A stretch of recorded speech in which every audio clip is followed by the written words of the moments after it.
Hello friends, welcome back to our channel.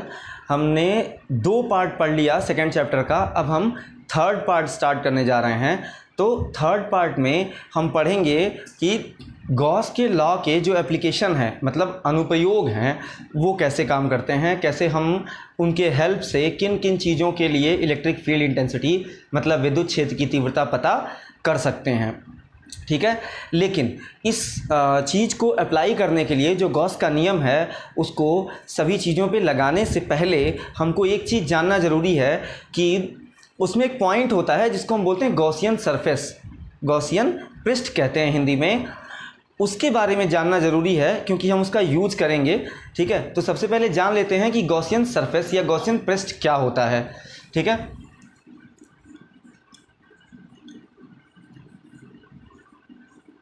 Gaussian पृष्ठ English में कहते हैं गॉसियन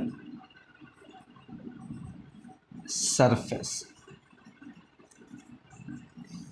देखिए, ये डायरेक्टली आपके पेपर में पूछा नहीं जाता है कि गॉसियन सरफेस क्या होता है, एक्सप्लेन करिए, लेकिन इसमें होता क्या है कि इसका हम यूज़ करते हैं प्रूविंग में, इसलिए इसके बारे में जानना ज़रूरी है। तो जान लेते हैं क्या होता है। ये एक ऐसा सरफेस, एक ऐसा पृष्ठ होता है जो क्या होता है, हमारे कंडक्टिंग वायर या कंडक्टिंग प्लेट के चारों तरफ होता है। मतलब जिस प्लेट या जिस वायर का हम यूज करते हैं इलेक्ट्रिक फील्ड इंटेंसिटी निकालने के लिए, विद्युत क्षेत्र की तीव्रता निकालने के लिए, उसके चारों तरफ एक सरफेस अज्यूम किया जाता है, माना जाता है। ठीक है, उसी को हम क्या करते हैं, गॉसियन सरफेस या गॉसियन पृष्ठ कहते हैं। इसकी प्रॉपर्टीज़ क्या हैं, इसके गुण क्या हैं। ठीक है, इसका सबसे पहला गुण ये होना चाहिए कि वो उस पॉइंट से पास होके जाना चाहिए, उस बिंदु से होके जाना चाहिए जिस बिंदु पे हम क्या कर रहे हैं, इलेक्ट्रिक फील्ड इंटेंसिटी निकाल रहे हैं, मतलब विद्युत क्षेत्र की तीव्रता पता करना है हमको। ठीक है, दूसरा, इसके सभी पॉइंट पर, ये जो सरफेस हम बना रहे हैं, जो कल्पना कर रहे हैं जिस पृष्ठ की, उसके सभी बिंदुओं पर, सभी पॉइंट पर जो इलेक्ट्रिक फील्ड इंटेंसिटी है, मतलब विद्युत क्षेत्र की तीव्रता है, वो क्या होनी चाहिए, परपेंडिकुलर, मतलब लंबवत होनी चाहिए। जैसे मान लीजिए हमने क्या किया, यहाँ पे हमारे पास एक वायर है, हमने यहाँ पे क्या किया, इस पे एक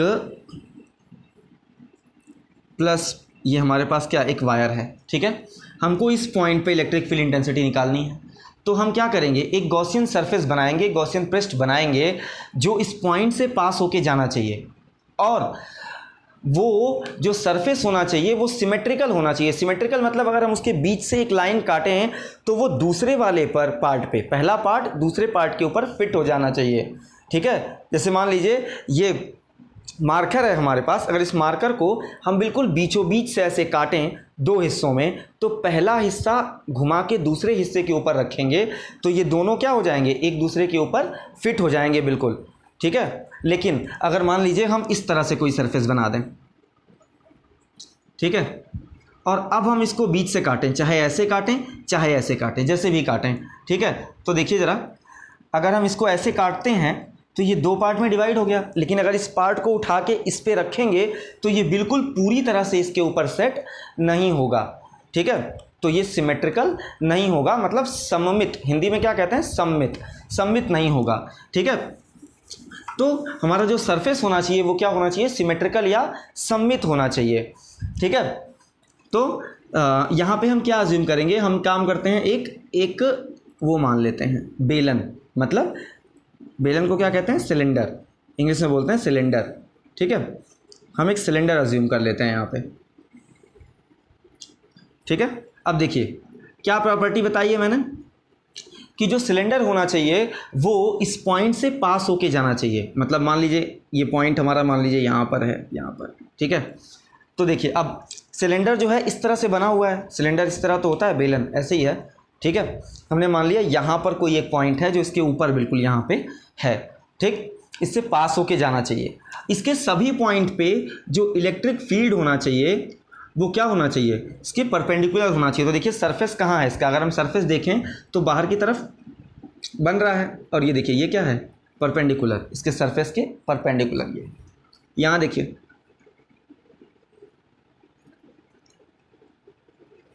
ठीक है, यहाँ क्या हो जाएगा, ये बाहर की तरफ, इसके बाहर की तरफ होना चाहिए, मतलब विद्युत क्षेत्र जो होना चाहिए, इलेक्ट्रिक फील्ड इंटेंसिटी जो होनी चाहिए, हमेशा इस सरफेस से क्या होनी चाहिए, परपेंडिकुलर होनी चाहिए, लंबवत होनी चाहिए बाहर की तरफ।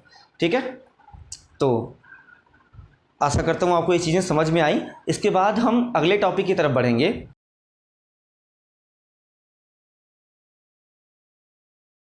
तो डिस्कस करते हैं अपना अगला टॉपिक। अगला टॉपिक है हमारा गॉस के नियम का अनुप्रयोग, एप्लीकेशन ऑफ गॉस लॉ। और इसमें सबसे पहला टॉपिक जो है हमारा, वो मैंने यहाँ लिख रखा है, देखिए, अनंत विस्तार के रेखीय आवेश के कारण विद्युत क्षेत्र की तीव्रता, इंग्लिश में कहें तो electric field intensity due to a charged wire of infinite length. मतलब ये क्या कहना चाह रहा है, डायग्राम बना के देख लेते हैं कि हमारे पास एक वायर है,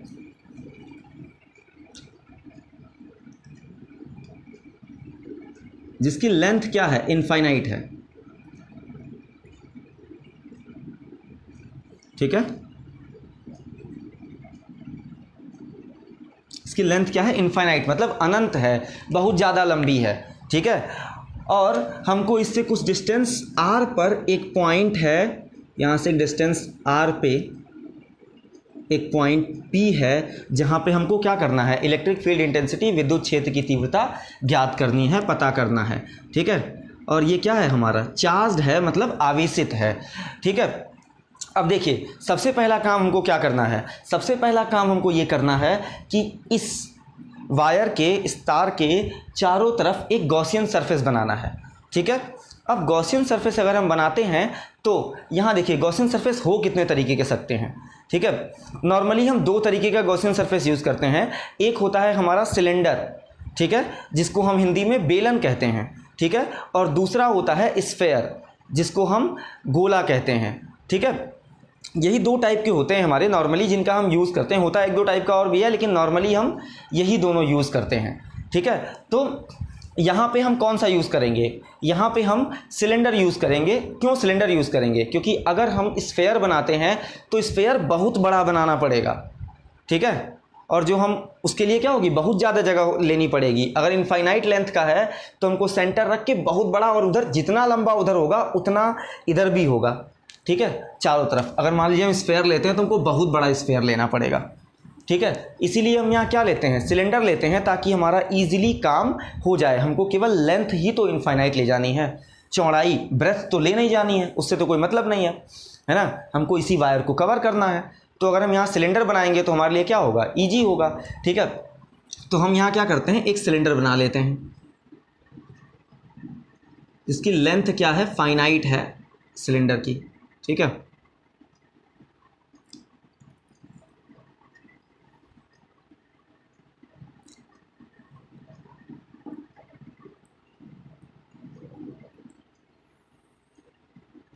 ठीक है, फाइनाइट लेंथ है, इसकी लेंथ क्या है, L।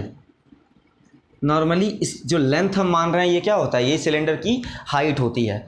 ठीक है, अच्छा, ये डिस्टेंस हमारी क्या है, R है। ठीक, हम यहाँ अज्यूम कर लेते हैं इस पॉइंट P पे, पॉइंट P को सही से बना लेते हैं। यहाँ पे हमारा क्या एक पॉइंट है P। ठीक है, यहाँ पे हम क्या करते हैं, एक सरफेस अज्यूम करते हैं, एक सरफेस अज्यूम कर लेते हैं, एक छोटा सा पृष्ठ ले लेते हैं। ठीक है, जिस पे हम क्या करेंगे, सबसे पहले इलेक्ट्रिक फील्ड इंटेंसिटी निकालेंगे। देखिए, हमको कभी भी प्रूविंग करनी होगी, और हमको अगर पूरा फ्लक्स निकालना है तो हम पूरा फ्लक्स एक साथ नहीं निकालेंगे, क्योंकि पूरा फ्लक्स एक साथ निकालने में गलतियां हो सकती हैं। ठीक है, इसीलिए हम क्या करेंगे, हम यहाँ पे इंटीग्रेशन का हेल्प लेंगे, समाकलन का प्रयोग करेंगे, और हम सबसे पहले क्या करेंगे, इस छोटे से एरिया के लिए फ्लक्स निकाल लेंगे और उसका क्या कर देंगे, इंटीग्रेशन कर देंगे, समाकलन कर देंगे, तो हमको इस पूरे का फ्लक्स मिल जाएगा। ठीक है, और हमने ये मान रखा है कि इस वायर के ऊपर टोटल चार्ज कितना है, Q है। ठीक है, हमने इस वायर को क्या किया, टोटल Q चार्ज दिया हुआ है, जो इसके ऊपर थोड़े थोड़े हर पॉइंट पे इक्वली, बराबर रूप से डिवाइड हो गया है, बराबर रूप से वितरित हो गया है। ठीक है, अब तो देखते हैं ज़रा, तो हम इस पॉइंट पे निकालते हैं फ्लक्स। ठीक है, हमने मान लिया कि ये जो छोटा वाला है, यहाँ पे देखिए इलेक्ट्रिक फील्ड किधर होगा, बाहर की तरफ, और इसका जो एरिया है वो हमने क्या अज्यूम कर रखा है, हमने अज्यूम कर रखा है एरिया DA। मैंने पिछले वीडियो में भी बताया था कि डी क्यों यूज़ करते हैं, छोटा दिखाने के लिए। अगर हमने एरिया किससे डिनोट करते हैं, ए से, और अगर हमने एरिया छोटा लिया तो उसको किससे डिनोट करेंगे, डी ए से। ठीक है, क्योंकि ये एरिया वेक्टर है इसलिए इसको क्या ले लेंगे, डी ए वेक्टर। ठीक है, ये ले लेंगे।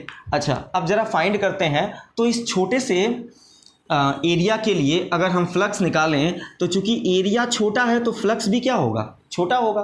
ठीक है, तो बेसिक फॉर्मूला क्या होता है, phi equal to E A cos theta, E A cos theta.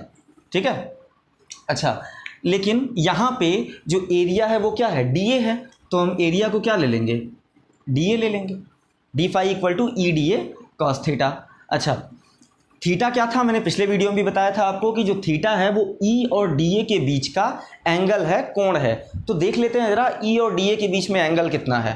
तो ई और डी ए के बीच में जो कोण है, एंगल है, वो थीटा इक्वल टू कितना डिग्री है, 0 डिग्री, क्योंकि दोनों एक दूसरे के क्या हैं, समांतर हैं, पैरेलल हैं। ठीक है, और दो समांतर या पैरेलल रेखाओं के बीच में जो एंगल होता है वो कितना होता है, 0 डिग्री होता है। ठीक है, और कॉस 0 की वैल्यू कितनी होती है, 1। तो हम यहाँ रख देते हैं, चूँकि ठीक है यहाँ रख देते हैं theta equal to 0 and cos theta equal to कितना हो जाएगा, 1, ये हो जाएगा। इसलिए यहाँ से जो डी फाई की वैल्यू निकलेगी वो क्या निकलेगी, ई डॉट ई डी ए निकलेगी।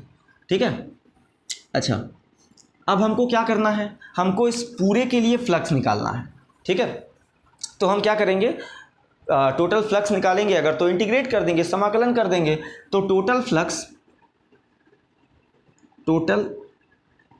फ्लक्स हिंदी में कहें तो कुल फ्लक्स, जो कुल फ्लक्स फाई होगा हमारा वो इंटीग्रेशन ऑफ डी फाई होगा। वैल्यू पुट कर देते हैं ज़रा डी फाई की, ई डी ए। ठीक है, अब देखिए इंटीग्रेशन में बताया था आपको कि हम इंटीग्रेशन उसी का कर सकते हैं जो ये देखिए डी के साथ ए लिखा है। तो इंटीग्रेशन हमको किसके अकॉर्डिंग करना है, किसके रेफरेंस में, रिस्पेक्ट में करना है, सॉरी, किसके रिस्पेक्ट में करना है, ए के रिस्पेक्ट में। ठीक है, इसलिए हम ई का इंटीग्रेशन नहीं कर सकते। ठीक है, तो ई को क्या कर देंगे, बाहर कर देंगे। तो यहाँ पे हमारे पास क्या बच जाएगा, यहाँ हमारे पास बच जाएगा ई इंटीग्रेशन ऑफ डी ए। ठीक है, और ई डी ए का इंटीग्रेशन करेंगे तो क्या आएगा, ए। और ये एरिया है किसका, एक बात बताइए, अगर हम इस सिलेंडर के यहाँ पर कोई एक छोटा सा एरिया मानते हैं और इंटीग्रेट करते हैं तो ये क्या एरिया देगा, इसका ये टोटल कर्व्ड सरफेस एरिया वक्रपृष्ठ ही तो देगा। इस पे तो हम गए ही नहीं, ना ऊपर गए ना नीचे गए, तो ये वाला एरिया तो आएगा ही नहीं। ठीक है, हमने एरिया कहाँ माना, इसके कर्व सरफेस पे माना है, इसलिए जो टोटल एरिया आएगा वो भी क्या आएगा, कर्व सरफेस का वक्रपृष्ठ आएगा। ठीक है, और बेलन मतलब सिलेंडर का वक्रपृष्ठ कितना होता है, ये होता है 2 पाई आर एच। ठीक है, तो 2 पाई आर रेडियस, त्रिज्या कितनी है, आर ही है, एच हाइट कितनी है इसकी, एल। ठीक है, हाइट को हमने यहाँ किससे डिनोट किया, एल से, तो हाइट की जगह क्या रख देंगे, एल रख देंगे। इसको हम बना लेते हैं इक्वेशन 1। ठीक है, अब हमको क्या करना है, गॉस की रूल का हेल्प लेना है, गॉस के थ्योरम का हेल्प लेना है। तो हम क्या करेंगे, अभी तो हमने क्या किया, तो बेसिक फॉर्मूला पढ़ा था ना फ्लक्स का, इसका यूज़ करके निकाला है। अब हम इसी चीज़ को, इसी फ्लक्स को गॉस के लॉ से निकालेंगे। ठीक है, तो बाई गॉस लॉ,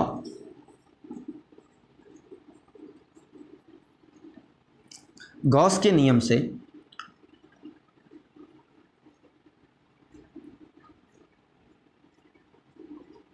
गॉस के नियम से हम क्या जानते हैं, जो कुल फ्लक्स होता है वो कुल चार्ज मतलब टोटल चार्ज का 1/एप्सिलॉन गुना 1/एप्सिलॉन गुना मतलब Q/एप्सिलॉन होता है। ठीक है, अच्छा, हम एक चीज़ और यहाँ जानते हैं, हम क्या जानते हैं कि जो सरफेस चार्ज डेंसिटी सिग्मा होती है वो क्या होती है, वेयर, जहाँ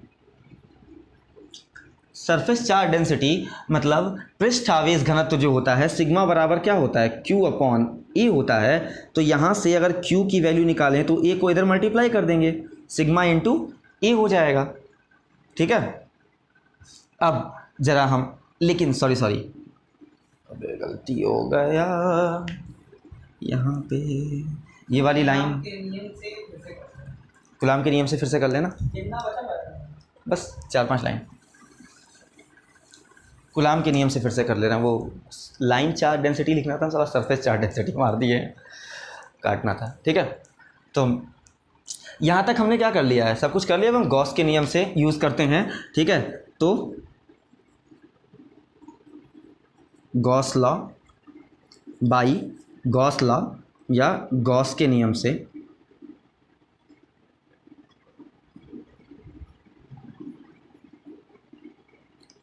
ठीक है, गॉस के नियम से अब क्या जानते हैं कि जो टोटल फ्लक्स होता है वो क्या होता है, कुल आवेश, जितना इस पे आवेश है, कुल चार्ज है, उसमें हम एप्सिलॉन नॉट से मल्टीप्लाई डिवाइड कर दें। ठीक है, तो ये उसके इक्वल होता है। ठीक है, अच्छा इसको इक्वेशन 2 बना देते हैं।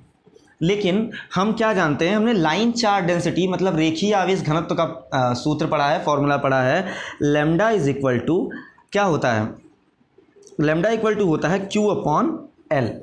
ठीक है, तो अगर हम यहाँ से Q की वैल्यू निकालें तो ये क्या हो जाएगा, लैम्डा इंटू L। तो बाई इक्वेशन सेकंड इसकी वैल्यू हम रखते हैं, बाई इक्वेशन सेकंड समीकरण 2 से अगर हम रखें वैल्यू, तो देखिए ज़रा इसको उठा के यहाँ इक्वेशन 2 में रखते हैं। ठीक है, तो यहाँ लिख लीजिएगा एक लाइन इसको सही करने के लिए, वी नो दैट, ठीक है, हम जानते हैं कि lambda equal to Q upon L। तो ये वैल्यू उठा के हम रख देते हैं, तो इसकी वैल्यू रखेंगे तो फाई इक्वल टू क्या मिल जाएगा हमको, lambda L upon epsilon not. ठीक है, इसको बना लेते हैं इक्वेशन 3।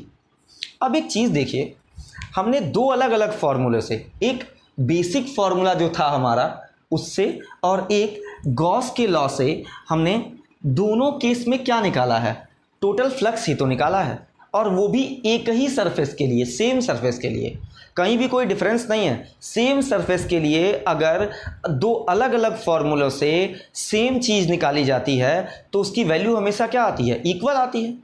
ठीक है, तो हम क्या करेंगे, इसका मतलब ये वाला जो फ्लक्स है ये पूरा इस वाले फ्लक्स के इक्वल होगा, बराबर ही होगा। ठीक है, तो इक्वल कर देते हैं, तो बाई इक्वेशन 2 एंड 3 समीकरण 2 तथा 3 से। ठीक है, समीकरण 2 और 3 से अगर हम रखते हैं वैल्यू, दोनों क्या हो जाएंगे, बराबर हो जाएंगे। तो हमारा E इंटू 2 पाई आर एल जो होगा वो किसके इक्वल हो जाएगा, lambda L upon epsilon not. ठीक है, अब यहाँ से अगर हम E की वैल्यू निकालते हैं तो lambda L upon 2 pi R L epsilon not हो जाएगा। ठीक है, ये L से ये L कैंसिल हो गया। ठीक है, अब इसको एडजस्ट कर देते हैं ज़रा E की वैल्यू, तो E इक्वल टू कितना आ गया, 1 upon 2 pi epsilon not lambda upon R। ठीक है, ये हमारा फॉर्मूला है, रिक्वायर्ड आंसर है। लेकिन हम यहाँ पे थोड़ा एडजस्टमेंट करेंगे। क्यों करेंगे, क्योंकि हमको 1 अपॉन 2 पाई एप्सिलॉन नॉट की वैल्यू पता नहीं है हमको, लेकिन वैल्यू किसकी पता है, 1 अपॉन 4 पाई एप्सिलॉन नॉट की। कितनी होती है, 9 इंटू 10 टू द पावर 9, 9 गुणे 10 पे घात 9। तो हम क्या करते हैं, इसको एडजस्ट कर लेते हैं ताकि हमको न्यूमेरिकल लगाते वक्त कोई दिक्कत ना हो। तो हम इसमें क्या करेंगे, 2 से मल्टीप्लाई और 2 से डिवाइड कर लेंगे। तो एक लाइन और लिख देता हूँ। ठीक है, तो 1 upon 2 pi epsilon not lambda upon R into 2 upon 2 कर देता हूँ। 2 से गुणा 2 से भाग करने से कोई फ़र्क नहीं पड़ेगा। ठीक है, ये 2 से 2 कैंसिल हो जाएगा। अब इस 2 को यहाँ ले लेते हैं और इस 2 और इस 2 का मल्टीप्लाई हो जाएगा, कितना हो जाएगा, 4। तो फाइनल आंसर हमारा कितना आएगा, 1 upon 4 pi epsilon not 2 lambda upon R। ये हमारा फाइनल आंसर है। ठीक है, तो आशा करता हूँ कि आपको ये प्रूविंग समझ में आई होगी, और अगर कोई भी डाउट है तो आप कमेंट में हमें बता सकते हैं, हम उसके लिए अगले वीडियो में उसका सॉल्यूशन ज़रूर देंगे। ठीक है, और अगर आपको वीडियो अच्छा लगा हो तो हमारे वीडियो को लाइक करें, कमेंट करें और अपने दोस्तों के साथ शेयर करें। Thank you.